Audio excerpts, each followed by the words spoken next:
नमस्कार. Fast and best हवामान शेतकरी चॅनलमध्ये मी दादा सुगाणे आपले स्वागत करत आहे. आज तसेच येत्या आठवड्याभरातील हवामानाचा अंदाज पाहूया. आज थोडंसं उत्तरेकडूनच ढगांची परिस्थिती झाली. पावसाची परिस्थिती उत्तरेकडे जाणवली. संपूर्ण महाराष्ट्र कर्नाटकमध्ये अंशतः ढगाळ हवामान दिसत आहे आणि दुपारी सुद्धा अंशतः हवामान ढगाळ परिस्थिती निर्माण झालेली होती. आज इथून पुढे बघायला तर पाटे किंवा इथून पुढे म्हणजे 11-12च्या सुमारास 2च्या सुमारास विजयवाडा वगैरे विशाखापट्टणम ह्या साईडला थोडेसे पावसाचे ढग निर्माण होतील आणि तिथे पाऊसही पडेल थोडासा. तिथून पुढे 3-4च्या सुमारास तो विशाखापट्टणम साईडला विरळ होऊन जाईल, मग तिथं संपून जाईल तो ढग. इकडे पुढे काय सरकणार नाही. महाराष्ट्रावर आणि कर्नाटकवर त्याचा काही परिणाम होणार नाही. ढगांची परिस्थिती पाहायला गेले तर रात्रीतून तिकडेच आहे विशाखापट्टणम साईडला. इकडं महाराष्ट्र साईडला काहीच नाही आहे. उकाडा भरपूर जाणवणार आहे. रात्रीतून उष्णताही भरपूर वाढणार आहे.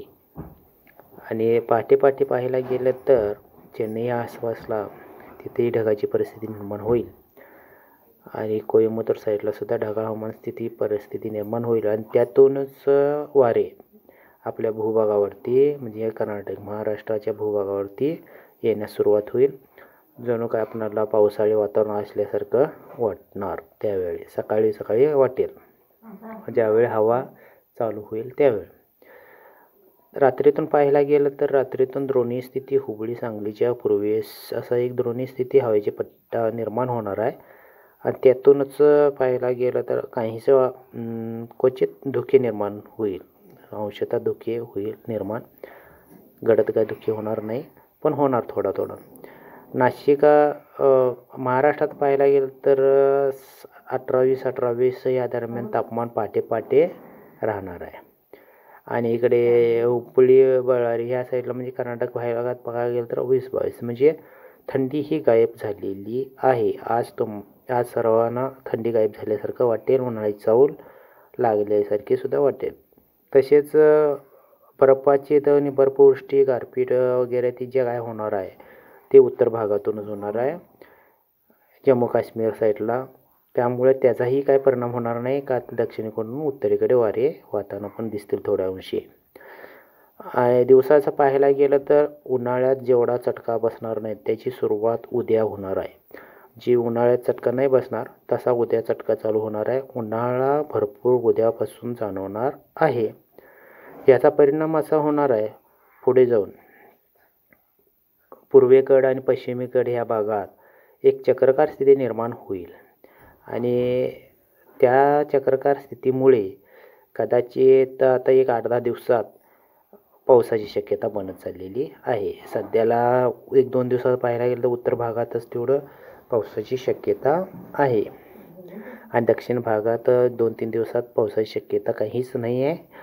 त्यामुळं आपल्या ह्या भागात अवकाळी पावसाची शक्यता म्हणजे 1-2 दिवसात तरी नाही आहे.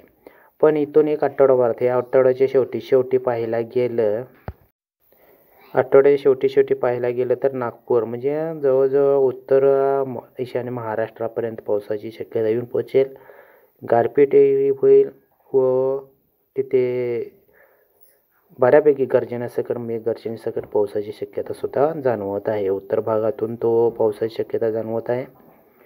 GPS मॉडेल पण ते सांगत आहे की बाबा हे MWFचा मॉडेल सांगते होतं पाऊस होणार आहे आणि GPS मॉडेलसुद्धा सांगते की नागपूर, चंद्रपूर, गडचिरोली ह्या परिसरात, अकोला परिसरात ह्या आठवड्याच्या शेवटी पावसाची निर्मिती होऊन पाऊस पडण्याची शक्यता वाटत आहे. एकंदरीत पाहायला गेलं तर थंडी गायब झाली. उन्हाळ्याला सुरुवात झालेली आहे. उन्हाळ्याचा चटकाही बसेल आणि बसणार पण आहे आणि उकाडा भरपूर वाढल्यामुळं 1-2 चक्राकार स्थिती निर्माण होईल. एक पूर्व समुद्रात व पश्चिम समुद्रात म्हणजे बंगालच्या उपसागरामध्ये आणि अरबी समुद्रात गुजरातच्या व मुंबईच्या आसपास एक चक्राकार स्थिती बनेल आणि त्यातून द्रोणी स्थिती ज्यावेळी निर्माण होईल त्यावेळी हा पावसाची शक्यता वाटत आहे. धन्यवाद.